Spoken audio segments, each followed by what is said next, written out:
Awesome stuff. I want to talk about a little bit about, so if I'm an investor, I'm looking at some of these, I might say, wow, this is overwhelming. This is, I might not be ready for an area like this. How have investors succeeded investing in Pullman? Like if someone bought something on Corliss, or on Maryland, and the north part there, that's probably, some might call it on the fringe or rougher, whatever words you want to use. What are some things that they should know, so that they can be successful?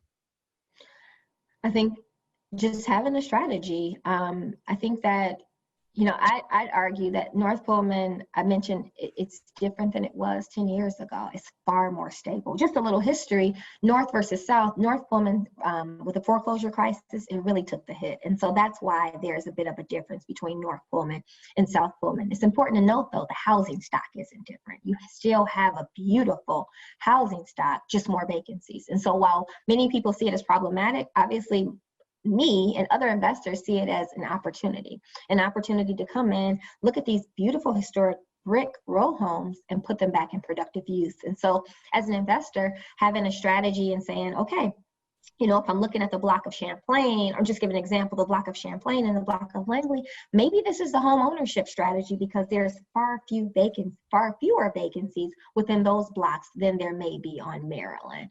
I think patience too is key here. And so you have different housing stock. If you think about the properties on Champlain and Langley, those are your single family row homes. As you start to go further east and look at Corliss and Maryland, those are your larger properties. They are absolutely beautiful.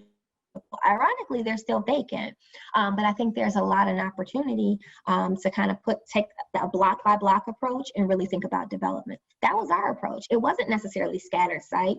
We didn't do 4 on Champlain, 2 on Langley, 1 on Corliss. We saturated our investment within one block and just focused on putting those buildings back in productive use. And then we went to the next block. And I think that served us well, having a solid strategy in place and just committing to it.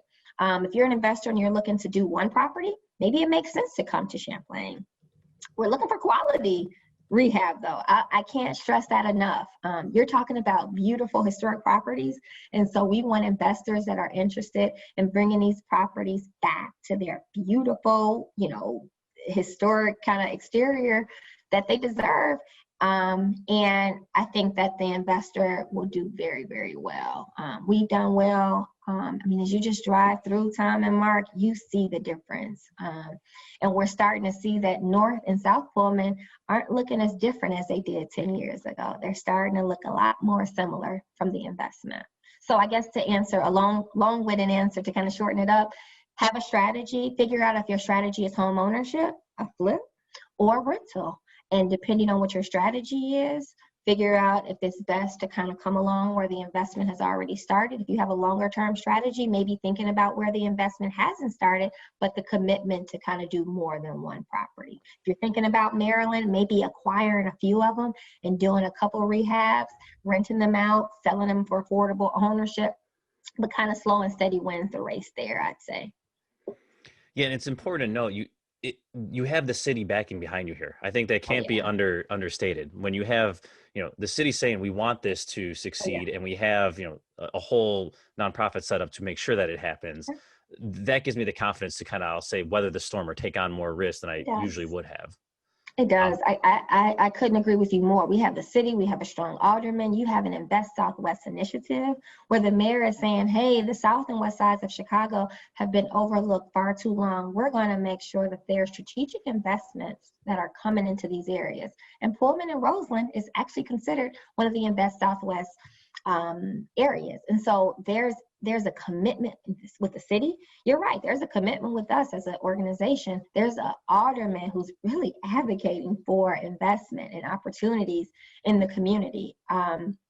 There's a lot of initiatives that people know about and a lot of quiet initiatives that are underway to really infuse investment on the far south side. And so I think this is the time. The time is overdue, but the fact that there's attention, commitment, it makes it a lot easier, I think, to weather some storms.